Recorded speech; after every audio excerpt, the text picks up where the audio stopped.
worst part is some people will still go and be doing, hey, God forbid.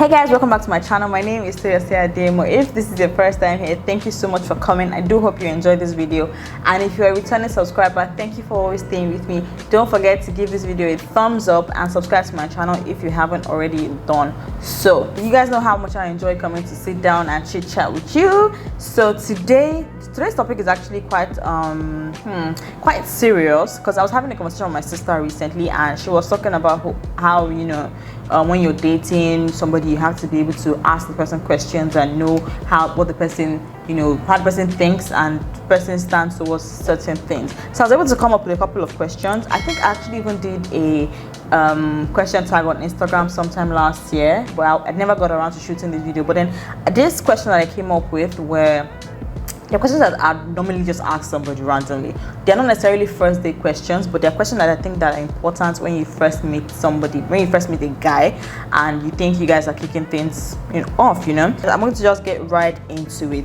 First and most importantly, if you are a woman and you're living in Lagos and you meet a man that is in Lagos, the first and most important thing that you should ask him is, are you married? See, you cannot overemphasize the importance of asking that question. Ask, are you married? If you say no, ask if there's somebody married to him. If you say there's nobody married to him, ask him if he's dating. If he says no, ask him if there's somebody dating him. Because ask him if somebody that's engaged to him. Because men will come out and say, they'll say you did not ask. And then when you ask and you don't ask the right questions or you don't ask the right way, they'll tell you, okay, I forgot that I was married. Have you heard that one before? I have.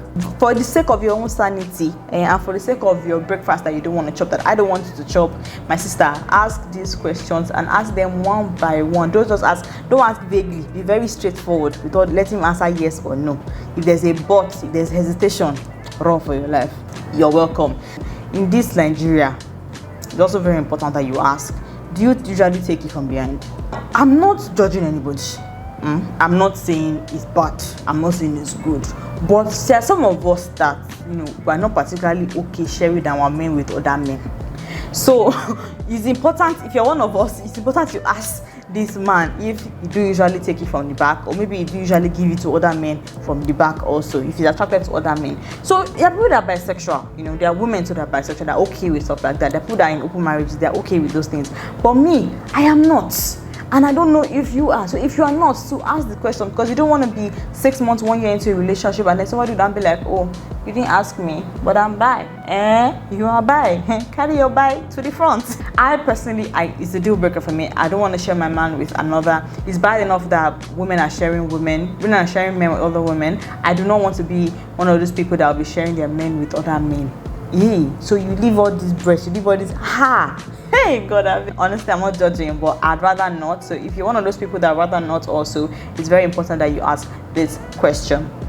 Now, next thing, which I think for people that want to settle down is also quite important, you should always find out the other person's genotype. I have a friend that was in a relationship with this guy, a very serious relationship, and then they found out they were AS, right? Both of them were AS. Eventually they had to break up, but I think it's for the best. I think only selfish people will go ahead with a relationship knowing fully well that they're both AS, right? And then there's a chance that you bring a child into the world to come and suffer.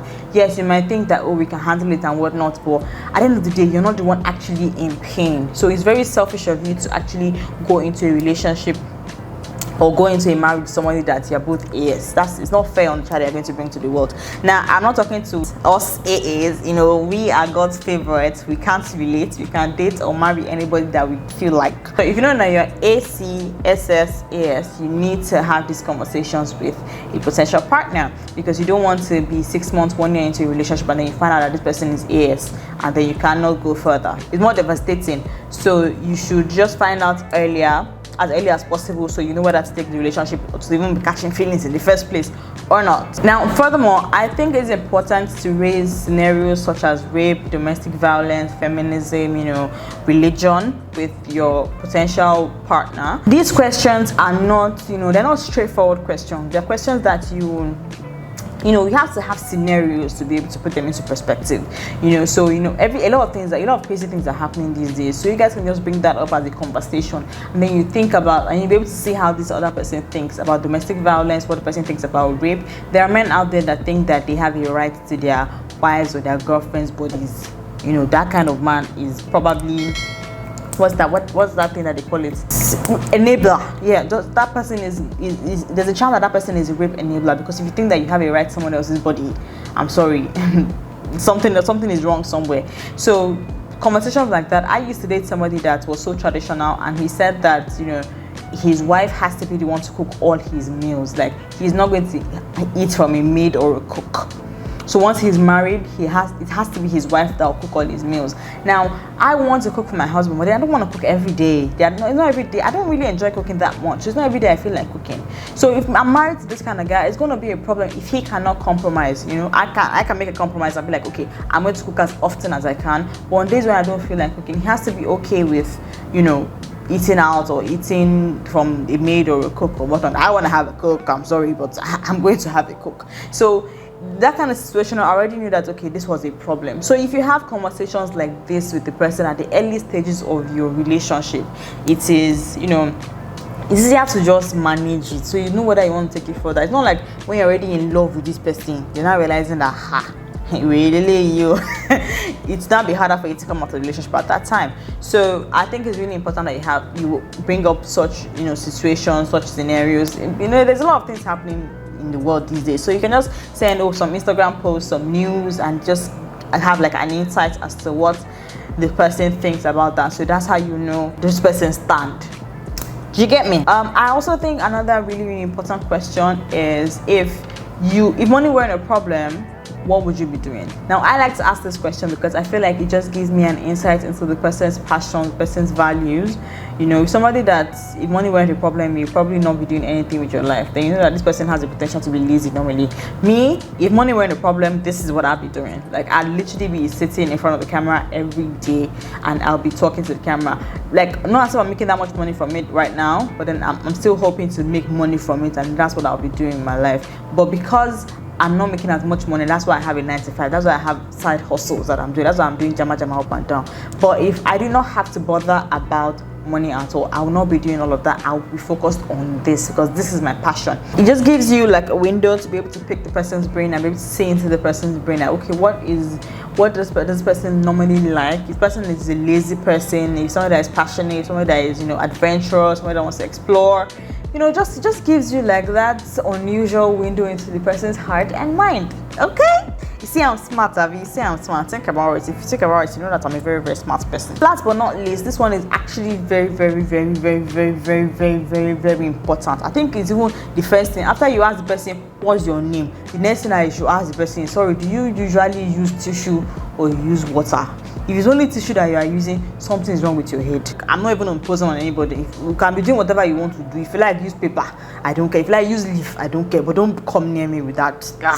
I cannot understand how people actually do it. How will you be walking up and down knowing fully well that you do not wipe your bum with water? Because why are you disgusting? You're a pig. You're a pig if you wipe your bum with just tissue. In fact, if people that even use wipes is even better. But you use just tissue and you think that you are clean. The worst part is some people will still go and be doing hey, God forbid. Like, I can't wrap my head around this, honestly, and I would never, God forbid, if anybody come near me with that kind of nonsense. I saw a video on Instagram about it one time that this guy was like, oh, you don't tamper, if you don't tamper, please don't near me. Like, this is a little TMI, but I take it a step further. But after I use water, I now use tissue because I don't like to be walking up and down with wetness. So if you're one of those people that you don't like the wetness, you know, you can just use tissue to just dab after you have used water. But when you will not use water at all, my dear, I'm sorry, but deal breaker, 100% a deal breaker for me. I'm sorry, like, I don't even know. There's no way it can't even work. I'm sorry, you can't. please. So guys, if there's anything that you think that I forgot, or there's anything that you think I should add, or if you think I should create a part 2 and there's anything you want me to add to the part 2, let me know down in the comment section. And also give this video a thumbs up, because obviously if you watch it to this point, it means you enjoyed it. So give this video a thumbs up, share it with as many people as possible, and if you have not subscribed by now, well, ask yourself if you want to go to heaven, because that's what people that want to go to hell is to do. Because I don't know how you watch a video up to this point and you will not subscribe. It's not good. It's not good. It's not good. It's a sin. So please just subscribe to hit that subscribe button right now. You can also binge watch all the other videos that I have dropped, and follow me on Instagram at xoxoxo. Thank you guys for watching. See you guys in my next video.